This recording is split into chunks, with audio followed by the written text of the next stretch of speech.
नमस्कार दोस्तों, कैसे हैं आप लोग? आज मैं डिस्कशन करने वाला हूँ सीडीएसएल के बारे में कि क्योंकि कुछ दिनों से बहुत सारे कमेंट्स भी आ रहा था सीडीएसएल के ऊपर एक वीडियो बनाने का। तो चलो आज इसी के बारे में चर्चा करूँगा क्योंकि सीडीएसएल के ऊपर मुझे एक बेस्ट अ, एक टेक्निकली चार्ट पैटर्न्स देखने को मिला है, जो मैं आपके साथ शेयर करूँगा।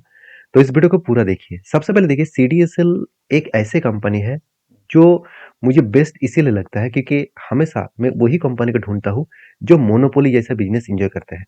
देखिए सीडीएसएल का काम क्या है? सीडीएसएल एक्चुअली एक डिपॉजिटरी फर्म है। डिपॉजिटरी फर्म का मतलब क्या है? सबसे पहले वो समझिए। देखिए हम लोग जितने सारे शेयर को परचेज करते हैं और वो भी एज ए होल्डिंग के लिए, होल्डिंग मतलब आज बाय किया, मैं काल भी बेच सकता हूँ और 10 साल, 20 साल, 50 साल बाद भी बेच सकता हूँ। तो ये जो होल्डिंग हो रहा है, जितने सारे शेयर होल्डिंग हो रहा है, वो होल्डिंग किसके पास है? वो होल्डिंग होता है सीडीएसएल नहीं तो एनएसडीएल के पास। तो ये दो डिपॉजिटरी फर्म है जिसके पास अभी होल्डिंग हो रहा है। तो जब माल बेचेंगे तो सीडीएसए नहीं तो एनएसडीएल के पास से ही माल बेचना पड़ेगा। तो आप कभी भी होल्डिंग कोई भी स्टॉक को बेचने जाएंगे देखेंगे तो आपको एक सीडीएसएल के ऊपर एक ओटीपी शेयर करना होगा, उसके बाद आपको माल बेचा जाएगा। तो बेसिकली ये एक डिपॉजिटरी फर्म है। पहले होता क्या था, जितने सारे स्टॉक ब्रोकिंग कंपनी है, मान के चलिए जीरोधा, एंजल वन, ये सारे जो स्टॉक ब्रोकिंग कंपनी है, उसके खुद के पास कस्टमर का शेयर होता था। तो गलती क्या हो गया, तो इस तरीके से जो ब्रोकिंग फर्म के पास जो पैसा हो, मतलब शेयर जो गिरवी था, मतलब जो हम लोग बाय किए थे, वो शेयर किसके पास था? किसी ना किसी ब्रोकिंग के पास, जिस ब्रोकिंग के माध्यम से हमने बाय किया।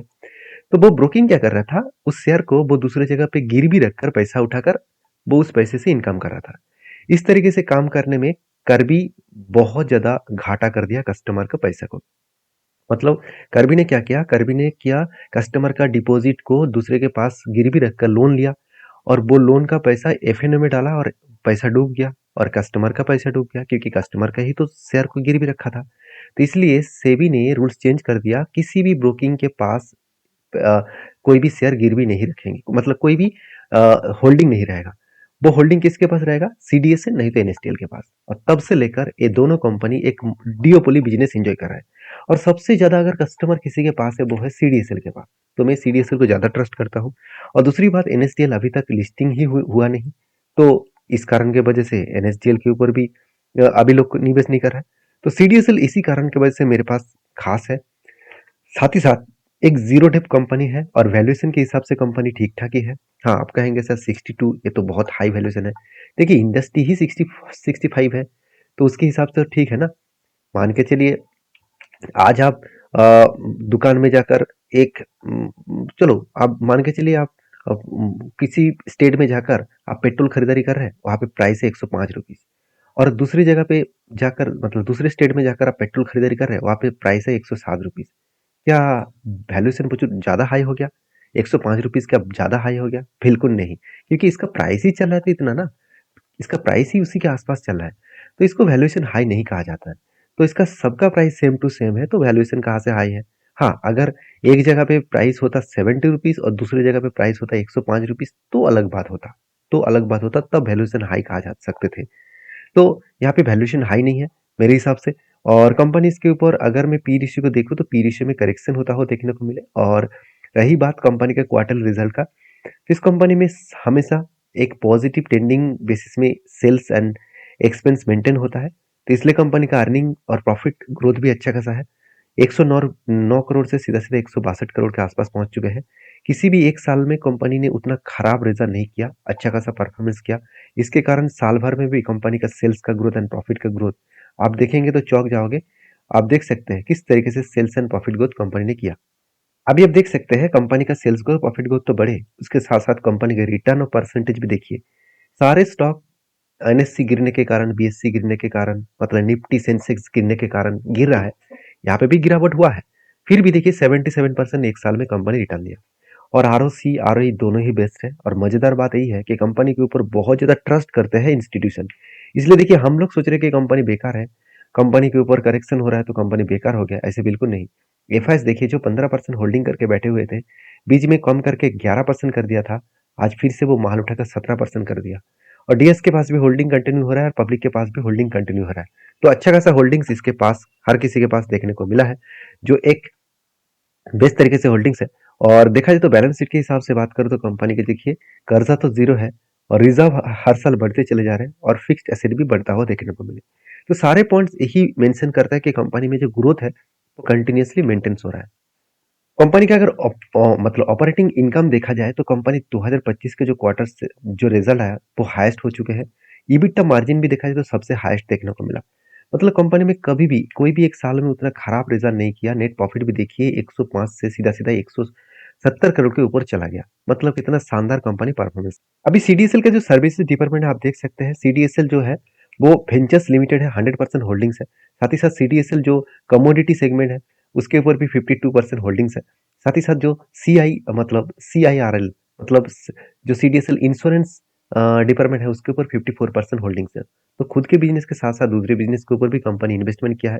उसका सब्सिडरीज भी है, वहां से कंपनी का अच्छा खासा गारंटी। और कंपनी कितना स्ट्रांग है आप देख सकते हैं। ग्लोबल कस्टमर लेवल में कंपनी के एशिया में कंपनी ग्लोबल मतलब ग्लोबली एक अवार्ड मिला कंपनी को 2024 में।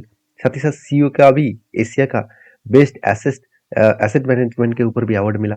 तो कंपनी के देखिए एक एक करके बहुत सारे अवार्ड्स भी मिला। और कंपनी का प्रोजेक्ट अच्छा है इसलिए कंपनी का ग्रोथ भी अच्छा खासा हो रहा है। अभी देखिए सबसे ज्यादा इंपॉर्टेंस पॉइंट क्या है। देखिए जितना ज्यादा डीमेट अकाउंट बढ़ेंगे उतने ज्यादा इस कंपनी का फायदा होगा। तो डीमेट अकाउंट के बारे में बात करूँ तो कंपनी इस बार हाईएस्टली डीमेट अकाउंट को क्रॉस किया है, करीबन 78 लाख करोड़ के आसपास। तो 78 लाख करोड़ के आसपास कस्टमर यहाँ पे डीमेट अकाउंट ओपन कर चुके हैं। तो सीधा सीधा कहूँ कि कंपनी किस तरीके से ग्रोथ कर। नंबर ऑफ इशू के बारे में बात करूँ करीबन 28,331 के आसपास यहाँ पे देखने को मिला। नंबर ऑफ आप देख सकते हैं कितनी ज़्यादा लाखों में लोग मतलब जो बीओ अकाउंट है वो भी यहाँ पे ओपन कर चुके हैं। तो सीधा-सीधा कहूँ कंपनी में अच्छा खासा स्ट्रेंथ है, उस स्ट्रेंथ के कारण कंपनी आगे बढ़ रहा है। तो चलो अभी कंपनी के बाकी डिटेल्स भी चेकआउट कर लेते हैं। जैसे बाकी डिटेल्स को देखा जाए, जिस टेक्निकली चार्ट पैटर्न्स का मैं इंतजार कर रहा था फाइनली उसको मिल चुका है। देखिए यहाँ पे एक बाइंग कैंडल मिला। बाइंग कैंडल का मतलब है आप देख सकते हैं कंटिन्यूअसली बाइंग का कैंडल यहाँ पे मिला है। इस टोटल बाइंग कैंडल को मैं कैलकुलेट करके देखूं तो ओवरऑल 20% का एक रेंज बना। तो जब भी कुछ इस तरीके से बाइंग कैंडल देखता हूँ, बीच में कोई भी रेड कैंडल होना नहीं चाहिए। तो जब इस तरीके से बाइंग कैंडल मुझे देखने को मिलता है तो उस कैंडल को लोअर साइड और अपर साइड को मैं मार्किंग कर लेता हूँ। और इस मार्किंग को टोटल अगर मुझे 20% के ऊपर मिलता है तो मुझे एक रेंज मिलता है। तो उस रेंज के बेसिस में जब इस नीचे आकर यहाँ पे एंट्री पॉइंट्स मिले तो यहाँ पे बाइंग एंट्री पॉइंट्स मिला है। और इस टॉप लेवल में इसका टारगेट पॉइंट मैं जरूर सेट करता हूँ। तो इस चीज़ों के हिसाब से बात करूँ तो कंपनी ओवरऑल टॉप लेवल से अच्छा खासा यहाँ पे करेक्शन होता हुआ देखने को मिले, करीबन 24%। करेंटली लेवल देखूँ तो 19% का करेक्शन है। और मुझे जो डेटा देखने को मिला है, मुझे जो यहाँ पे स्ट्रेंथ देखने को मिला है, तो मुझे लगता है इसका नेक्स्ट सपोर्ट लेवल जो है वो 1426 का लेवल है। इस लेवल तक आने का वो कोशिश करेंगे, क्योंकि जिस तरीके से करेक्शन वो कंटिन्यू कर रहा है, जिस तरीके से वो लोअर लो बनाते बनाते आगे बढ़ रहा है, तो इस सपोर्ट लेवल को वो टेस्ट करने के लिए आएंगे। क्योंकि यही सपोर्ट लेवल एक रेंज था, यही रेंज में कुछ दिन घूमे, उसके बाद ब्रेकआउट हुआ, उसके बाद बाउंस किया। तो ये एक सपोर्ट लेवल बनेगा। अगर मैं सपोर्ट लेवल तक इंतजार करूं और इस सपोर्ट लेवल से मैं टोटल फिगर आउट को देखूं तो ओवरऑल ये जो टोटल रेंज क्रिएट यहाँ पे होगा वो टोटल कुल मिलाकर 40% तक यहाँ पे रेंज बन सकते हैं। तो मेरे हिसाब से बेस्ट एक रेंज बन सकते हैं। और मैं इस सीडीएसएल को कंटिन्यू करूंगा। मैं इस कंपनी के ऊपर लॉन्ग टर्म इन्वेस्टर भी हूँ और जब जब मुझे स्विंग बेसिस में कोई भी काम मिलता है तो मैं उसको कंटिन्यू करता हूँ। और अगर आप इस तरीके से टेक्निकली चार्ट पैटर्न को बैक टेस्टिंग करके देखना चाहते हैं तो जरूर देखिए, क्योंकि किसी भी काम करने से पहले हमेशा आपको बैक टेस्टिंग करके देखना चाहिए, क्योंकि वहां पे आपको कॉन्फिडेंस भी बढ़ेगा। वहां पे आपको एक मतलब सपोर्ट, तो यहाँ पे आपको सपोर्ट जरूर मिलेगा। जैसे आप प्रीवियस को बैक टेस्टिंग करके देखेंगे तो यहाँ पे देखिए एक एक पैटर्न मुझे देखने को मिला था जो मैं आपके साथ शेयर यहाँ पे करूंगा। तो देखिए जहाँ जो यहाँ पे अगर देखा जाए तो बाइंग कैंडल शुरू हुआ था, यहाँ पे कितने बने 10%। तो वही बाइंग कैंडल यहाँ पे भी बने थे। देखिए बीच में तो रेड कैंडल बन गया, तो यहाँ पे तो स्ट्रेटेजीज काम नहीं करेगा। दूसरा एक स्ट्रेटेजीज बना था, टोटल यहाँ पे देख सकते हैं ऑलमोस्ट 16%। 16% होगा नहीं, 20% चाहिए था। तो देखिए दूसरा एक मैं लेवल दिखा रहा हूँ कहाँ पे 20% हुआ। हाँ यहाँ पे देखिए 20% हुआ था। तो फाइनली ऑलमोस्ट देखिए एक्चुअली एंटी यहाँ पे नहीं हुआ, यहाँ पे टच नहीं किया। आप ध्यान से देखना, यहाँ पे टच नहीं किया। तो इस टच नहीं करने के कारण मैं यहाँ पे एंटी नहीं लिया। तो एंटी कहाँ पे बने, फाइनली एंटी बने इस जगह पे। फाइनली एंटी बना इस जगह पे और इसका टाइम लगा। उसके बाद देखिए फाइनली इसका टारगेट भी हिट हुआ। तो ओवरऑल अगर टाइम पीरियड की मैं मार्किंग करूँ तो कितना टाइम लगे, तो टोटल टाइम लगा 234 डेज और 22% का यहाँ पे जंप देखने को मिला। तो मेरे हिसाब से आपको हमेशा किसी भी काम करने से पहले इस सारी चीज़ों को वेरीफाई करना होगा। और वॉच करके काम करना होगा। देखिए मेरे तरफ से सारी चीज़ों को सीखने का मौका मिलेगा। मैं कोई भी आपको रिकमेंडेशन नहीं कर रहा हूँ कि आप बाय करें, सेल करें, ये आपके हाथ में है क्योंकि पैसा आपका है, सोच समझ कर काम करिए क्योंकि मार्केट रिस्की है।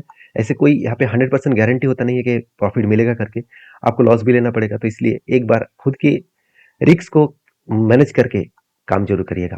मिलते हैं नेक्स्ट वीडियो में, तब तक के लिए धन्यवाद। और हाँ, जाने से पहले मैं रिक्वेस्ट करूँगा, अगर आप किसी भी कंपनी के ऊपर वीडियो देखना चाहते हैं, तो मुझे नीचे कमेंट्स करिए, मैं उसके ऊपर ज़रूर वीडियो लेकर आऊँगा।